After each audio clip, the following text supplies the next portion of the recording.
એ સિરીઝમાં હાલમાં જે જીપીએસસી એસટીઆઈ આવી રહી છે જીપીએસસીની 4 જાન્યુઆરીના રોજ, તો તેના માટે આપણે એસટીઆઈના 2019થી જેટલા પણ પેપર્સ થયા છે એના પીવાયક્યુઝ જોવાના છે, પ્રીવિયસ યર ક્વેશ્ચન જોવાના છે.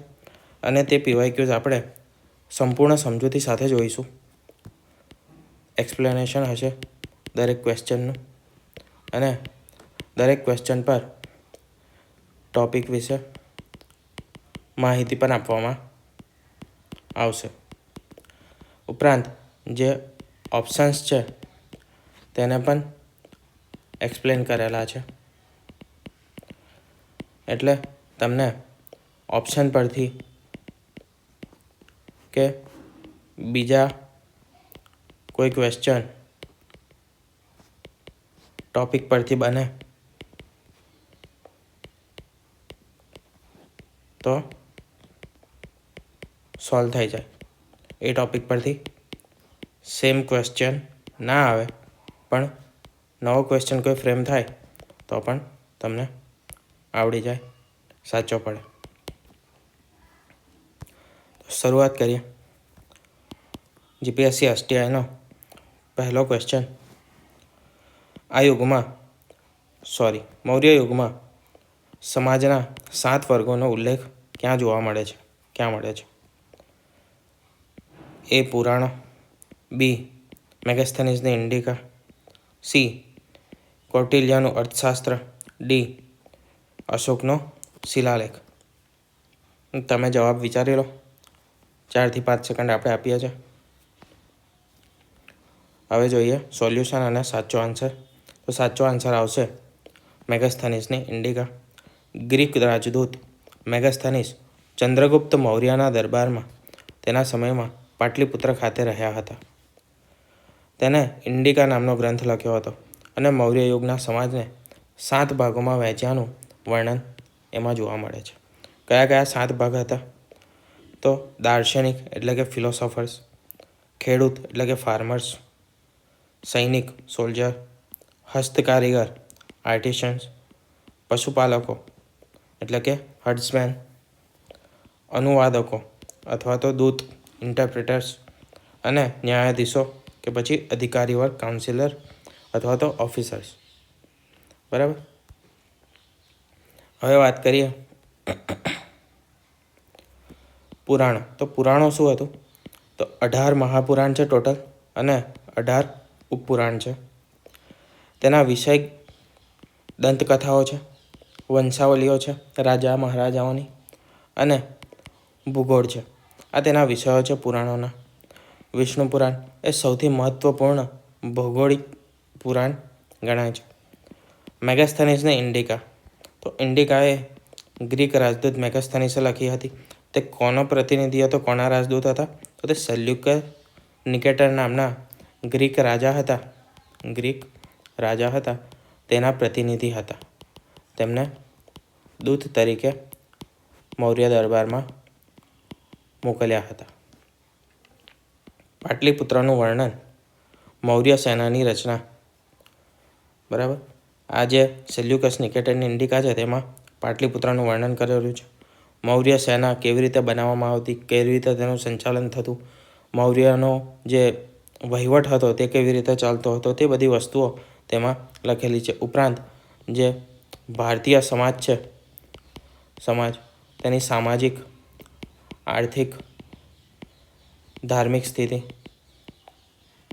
સ્થિતિ વિશે પણ આપણને માહિતી મળે છે આમાંથી.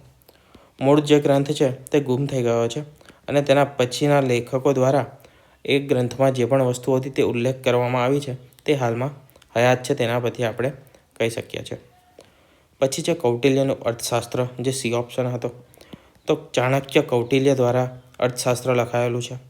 એ વિષય વસ્તુ છે રાજ્ય વ્યવસ્થાનો સમાવેશ કરવામાં આવેલો છે. કર વ્યવસ્થા, વેપાર, જાસૂસી તંત્ર, તમામ વિષયોનો તેમાં સમાવેશ કરવામાં આવેલો છે અને તેના વિશેની માહિતી મળે છે. સૌથી પ્રાચીન રાજનીતિક આર્થિક ગ્રંથ છે. અશોકનો શિલાલેખ. તો લિપિ તેની છે બ્રાહ્મી અને ખરોષ્ઠી, 2 લિપિ છે અશોકના શિલાલેખની. વિષય. તો વિષયમાં છે ધર્મ અહિંસા અને પ્રજા કલ્યાણ. 14 મુખ્ય શિલાલેખ છે અને 7 પર શિલાલેખ છે. અશોકના સમયમાં સૌથી લાંબો જે છે તે 13મો છે, જે મુખ્ય શિલાલેખ તરીકે આપણે ગણી શકીએ. માઇનર હિન્ટ્સ, અહીંયા માઇનર નહીં, અહીંયા આવશે માઇનર હિન્ટ્સ. માઇનર હિન્ટ્સ કોણે લખ્યું હતું કે સજાવ્યું હતું? Raja sir T Madhavrao, Stanley Rice, G H Desai કે પછી હરિપ્રસાદ શાસ્ત્રી. તો જવાબ જોઈએ અને સમજૂતી જોઈએ તો માઇનર હિન્ટ્સ અથવા એ જીએચ દેસાઈનો મહત્વપૂર્ણ ગ્રંથ છે. આ ગ્રંથમાં પ્રશાસન, નીતિ, જનસેવા, રાજ્ય વ્યવસ્થા તેના માટેના માર્ગદર્શન સૂચનો આપેલા છે અને ઘણી વખત રાજકીય પ્રશાસનિક માર્ગદર્શિકા તરીકે તેને ગણવામાં આવે છે. સર ટી માધવરાવ, તો સર ટી માધવરાવ વિશે જોઈએ તો તે પ્રખ્યાત દિવાન હતા. બરોડા સ્ટેટના, ગુજરાતમાં જે બરોડા આવેલું છે તેના ગૌરવશાળી ભારતીય એડમિનિસ્ટ્રેટર હતા. બરોડાના આધુનિકીકરણમાં તેમની મુખ્ય ભૂમિકા હતી. સિલેક્ટેડ રાઇટિંગ્સ ઓફ ટી માધવરાવ, એટલે કે ટી માધવરાવના મુખ્ય લખાણો જોઈએ તો મુખ્યત્વે એડમિનિસ્ટ્રેટિવ ટેક્સ છે જે તેમનું મુખ્ય લખાણ છે. વહીવટ પર તેમને અમુક લખાણો લખેલા છે. સ્ટેનલી રાઇસ, તો તે બરોડા રાજ્ય સાથે જોડાયેલા બ્રિટિશ ઓથર કે એડમિનિસ્ટ્રેટર હતા. બરોડા એન્ડ ઇટ્સ એડમિનિસ્ટ્રેશન પુસ્તકના લેખક છે. ગાયકવાડની તંત્ર વ્યવસ્થા અને સુધારાઓનું તેમાં વર્ણન જોવા મળે છે. જીએચ દેસાઈ માઇનર હિન્ટ્સના લેખક છે. સ્ટેટક્રાફ્ટ એન્ડ એડમિનિસ્ટ્રેશન પર તેમને મહત્વપૂર્ણ વિચારો તેમાં લખેલા છે. ગુજરાતી લિટરેચર અને એડમિનિસ્ટ્રેટિવ ગાઈડન્સમાં તેમનું નામ ઘણું જાણીતું છે. હરિપ્રસાદ શાસ્ત્રી, તો પ્રખ્યાત વૈદિક અને ધાર્મિક ગ્રંથોના વિદ્વાન છે. ભારતીય દર્શન, સાહિત્ય પર ઘણા લેખન કાર્ય કર્યા છે. એડમિનિસ્ટ્રેશન અથવા તો માઇનર હિન્ટ્સ સાથે સંબંધ નથી. 1942ની ભારત છોડો ચળવળ અહિંસા છાપામાર યુદ્ધ એટલે કે નોન વાયલન્ટ ગુરિલ્લા વોરફેર કોણે કર્યું? જયપ્રકાશ નારાયણ, અરુણા આસફ અલી, રાજગોપાલાચારી કે સુભાષચંદ્ર બોઝ? તો જવાબ આવશે જેપી નારાયણ એટલે કે જયપ્રકાશ નારાયણ. તેમને અહિંસક યુદ્ધ છાપામારી તરીકે સંબોધ્યા હતા અને તે ચળવળ તેમણે કરી હતી. આ ચળવળમાં જનતાએ સ્વયંભૂ રીતે કેન્દ્રીય નેતૃત્વ વિના અને બ્રિટિશ સરકારની સામે સતત વિરોધ કરતી અને નાના સ્વરૂપોમાં પ્રતિકાર ધરાવતી ચળવળ ચલાવી, જે છાપામાર યુદ્ધોની જેમ હતું પરંતુ અહિંસક હતા. તેથી આ શબ્દ વડે તેને પ્રયોજન કર્યું હતું જેપી નારાયણે. તે લોકનાયક તરીકે ઓળખાય છે. જયપ્રકાશ નારાયણ 1974માં બિહારની ચળવળના નેતા મુખ્ય હતા. ભારત છોડો ચળવળમાં ક્રાંતિકારી ગૌણ નેતા તરીકે તેમણે ભાગ લીધો હતો. 1942માં કોંગ્રેસ સોશિયલિસ્ટ પાર્ટી સાથે તેઓ સક્રિય રીતે જોડાયા હતા. અરુણા આસફ અલી 42ની જે ભારત છોડો ચળવળ હતી ત્યારે બોમ્બેના ગોવાલિયા ટેંક પાસે મેદાનમાં તિરંગો ફરકાવ્યો હતો. Grand old lady of Indian independence તરીકે તેમને ઓળખવામાં આવતા હતા અને પછીથી ડાબેરી રાજનીતિ સાથે જોડાયા હતા, એટલે કે લેફ્ટ વિંગ સાથે જોડાયા હતા. રાજગોપાલાચારીની વાત કરીએ તો તે ભારતના છેલ્લા ગવર્નર જનરલ હતા અને CR પ્લાન માટે જાણીતા હતા, એટલે કે જે અંગ્રેજોના સમયનું હતું, જે તેના માઉન્ટ બેટન હતો છેલ્લો ગવર્નર, એના પછી રાજગોપાલાચારી બન્યા અને તેના પછી ગવર્નર જનરલનું પદ નાબૂદ થઈ ગયું. એના જગ્યાએ રાષ્ટ્રપતિ આપણે અમલમાં મૂક્યું બંધારણ થ્રુ. એટલે છેલ્લા ગવર્નર જનરલ હતા શ્રી રાજગોપાલાચારી. સ્વતંત્રતા પછી મહારાષ્ટ્ર રાજ્યના મુખ્યમંત્રી પણ બન્યા. સુભાષચંદ્ર બોઝ તેમને નેતાજી તરીકે સંબોધવામાં આવે છે. INAની સ્થાપના કરી હતી. તેના સુપ્રીમ કમાન્ડર હતા આઝાદ હિન્દ ફૌજના. Give me blood I will give you freedom, એટલે કે તુમ મુझे ખૂન દો મેં તુમ્हें આઝાદી દૂંગા, એ સૂત્ર આપ્યું હતું. અને ફોરવર્ડ બ્લોકના પણ સ્થાપક હતા. પંચમહાલમાં બ્રિટિશ વિરુદ્ધ નાયકા દાસ આદિવાસી ચળવળ કોના નેતૃત્વમાં થઈ? રૂપસિંહ, બુધો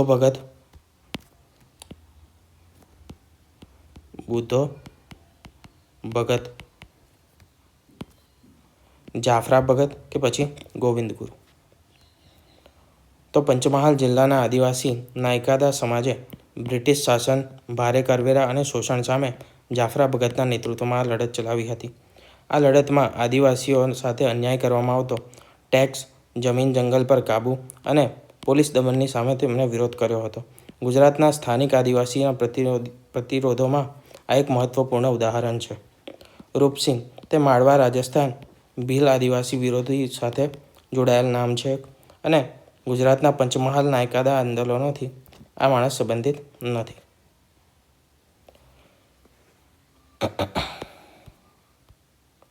પછી જોઈએ બુધો ભગત. તો તે જોડખંડ છત્તીસગઢના આદિવાસી પ્રતિકાર સાથે જોડાયેલા છે. સ્થાનિક શોષણ સામે ટ્રાઇબલ અપરાઇઝિંગને પ્રોત્સાહન આપ્યું હતું. ગુજરાત કોન્ટેક્સમાં તેમને માઇનર રિલેવન્સ છે, થોડું ઘણું જ તેમના ગુજરાત સાથે રિલેશન છે. જાફરા ભગત નાયકાદા જે આદિવાસી ચળવળ છે તેના મુખ્ય નેતા હતા. પંચમહાલ ખાતે થયું હતું. Tribal self respect, forest rights અને ઓપ્રેસિવ ટેક્સ વિરુદ્ધ તેમના સંગઠન બનાવ્યા હતા. ગુજરાત ટ્રાઇબલ હિસ્ટ્રીમાં ઘણા મહત્ત્વના વ્યક્તિ છે.